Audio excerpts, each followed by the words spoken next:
Okay, so we talked about the 42-week gestation being a myth, okay? And we talked about the fact that like you don't really want to worry about your due date too much. And I also promised you that I was going to go deeper with this.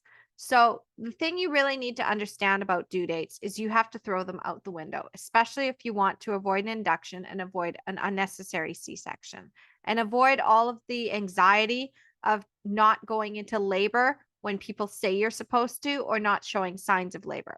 So, the average gestation for a first time mom is 41 weeks and 3 days.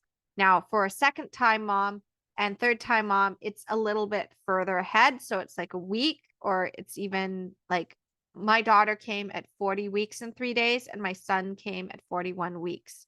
So, you can kind of give or take. But this doesn't necessarily mean that if you're a first time mom, you're definitely going to go past 41 weeks. You might not. And this also doesn't mean that if you're a second time mom, that you're definitely going to go into labor before 41 weeks, because you might not. You might end up with a pregnancy where baby just takes longer, or maybe they come earlier this time. You don't know. Now, the thing that you need to understand is that 75% of babies will be ready by 41 weeks, and 95% of babies will be ready by 42 weeks. This means that there's a 5% likelihood that if you have a later gestation or you've been put under a lot of stress and your body's like, hey, this isn't a good time to go into labor right now, so we're going to postpone this, that if you go past 42 weeks and you have a few days past that, things are still okay. You're still normal. In fact, there's women who have had babies at 45 weeks. So just recognize that you are on your own timeline and you're on your baby's timeline. Now, as I said, the rate of stillbirth, I just wanted to be very clear with this. The rate of stillbirth after 42 weeks goes from 1 per 1,000 to 2 per 1,000 and 5 per 1,000 after 43 weeks. So you need to recognize that these numbers are so small. Finally, I'm also going to talk about assessing the risks and benefits. So maybe you've already heard of BRAIN, which is benefits, risks, alternatives, intuition, now or nothing. However, the reason I don't like this model is because you are automatically selling yourself on the benefits of induction before assessing the risks. And then you go into the alternatives, but you've already sold yourself in your head on the benefits of induction. And this allows the medical system to be like, these are the benefits of our medical intervention. And then it makes it less appealing for you to go for those alternatives. And then you have already gotten to the point where you've got your pros and cons, but you haven't tuned into your intuition. And you haven't recognized that you could also just do nothing. So I flipped this on its head. Now, I didn't invent this. I've seen this with other birth workers and what they use, but I understand the psychology of it. And it's called NABRI. So what if you do nothing at this point? If you choose, if they say, oh, we need to induce you and we're going to schedule it for next week, you think, okay, well, what if I don't? What if I don't schedule this induction? Like, obviously, if it's far enough in the future that they're scheduling it a week ahead, maybe it's not that urgent. It really isn't. If they're scheduling it a week ahead, it's not urgent. Unless they're saying, we got to get this baby out now, it's not urgent. So, how urgent is this? What if I do nothing? You can choose that option. Now, okay, I'm not comfortable doing nothing, or if something in my plan needs to change and nothing no longer looks good for me, before I agree to this intervention of induction, what are my other options before I decide?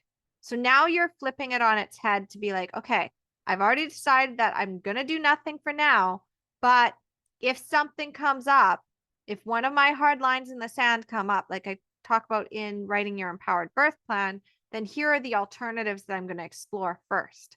You don't want to go straight to the hammer if a nail will do. You don't want to go for the hardest option that's going to like basically derail your whole plan when there might be alternatives. So then you also look at the benefits, but you don't just look at the benefits of the medical intervention of induction. You also look at the benefits of the other alternatives. So if I do this one, it looks like this. If I do this one, it looks like this. And then you start to see which one is going to be better. So now instead of doing what are the pros and cons of only this intervention, you're now weighing the benefits and risks of all of them. So you're assessing the risks now from a place where you already know what the benefits are and what all of your options are. You're no longer assessing the risks from a place of, if I do this thing, these are the benefits, and if I don't do this thing, this is the risks. And now the alternatives seem scary and risky. No, you've already weighed the benefits of the alternatives. Now you're also calm enough to be like, I can choose to do nothing. I'm in a calm place. So you're no longer in fear. Remember, fear is what causes you to make decisions that are natural birth traps and undermine your confidence. So you've got this assessment of the risks. You're assessing those risks. You're gonna be like, okay, these are the risks of each of these choices. Then what does your intuition tell you is the right path? So when you do that, you're now no longer trusting just the experts. You are now assessing it through your own truths, what's true for you.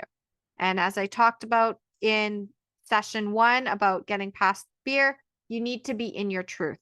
This is also how you set up your shield. This is how you basically get out of your fear. All right, so there's a lot more to assessing your risks and benefits and making decisions. And I created a decision-making framework based on what I do with my clients and helping them assess and make decisions. So this is everything that you need to know about weighing the pros and cons of all tests, procedures, and recommendations for your birth experience and your pregnancy. And I've included that guide as a bonus with this session. So make sure you're also reading that as well if you do want to go deeper with this. As I said, there's a lot more to it. You don't just want to assess the risks and benefits from the medical standpoint. You also want to assess it through your value system and what it's going to do for you long term. So this is going to help you to do that. All right, so that's what I have for you right now. Go take a break if you need it. Go right through your Empowered Birth Workbook and make sure that you're also assessing where your hard lines in the sand are. Start thinking about that. Go through the journal prompts, and I'll see you in the next part of this training.